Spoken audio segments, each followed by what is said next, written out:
Hi అందరికీ నమస్కారం. Village స్టైల్లో వడియాలు ఎలా పెడతారు అనేది చూద్దాము. దీనికోసం కేజీ బియ్యాన్ని ఆడిచ్చి పెట్టుకోవాలి. పిండిలాగా బాగా మెత్తగా ఆడించుకోవాలి. తర్వాత జీలకర్ర, అదేవిధంగా పచ్చిమిరపకాయలు, అల్లము మెత్తగా కాకుండా కచ్చాపచ్చాగా ఈ విధంగా పేస్ట్లా కాదు, ఇట్లా కచ్చాపచ్చాగా ఉండాలి. తర్వాత వాటర్ పోసి బాగా కలిపెట్టి పక్కన పెట్టుకోవాలి. పిండిని అంటే ఉండలు కట్టుకుంటూ ఉండడానికి వాటర్ పోసి కలిపెట్టాలి. తర్వాత ఇట్లా పెద్ద దబర పెట్టుకోవాలి.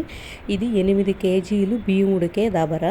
ఎసురు బాగా కాగిన తర్వాతే పిండి పోసి బాగా కలిపెడతానే ఉండాలి, కింద అడుగంటకుండా. ఎసురు బాగా కాగకపోతే వడియాలు సరిగా రావు. తర్వాత ఇంగువ, లెమను రెండింటిని కలిపి ఇట్లా పోసేసి కలిపెట్టేయాలి, అంతే అనమాట. పైన పెద్ద చీరని ఒక చీర నిండా వస్తుంది 1 కేజీ బియ్యానికి.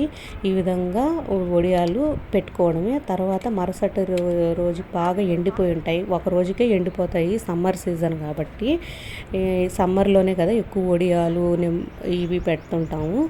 బాగా ఒక రోజుకే ఎండిపోతాయి. ఎండిపోయిన తర్వాత మరుసటి రోజు నీళ్లు తడిపేసి శారీనంతా చీరనంతా తడిపేసి తీసేసేసి ఆ రోజంతా ఎండలో ఎండాలి, తడిగా ఉంటాయి కాబట్టి. ఇంతే అనమాట, రెడీ అయిపోయాయి వడియాలు.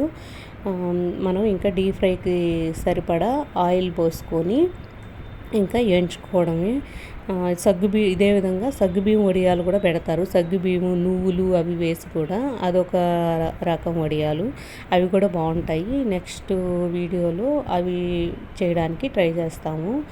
ఇవి అయితే జీలకర్ర, పచ్చిమిర్చి వడియాలు టేస్ట్ కూడా ఇవి చాలా బాగుంటాయి.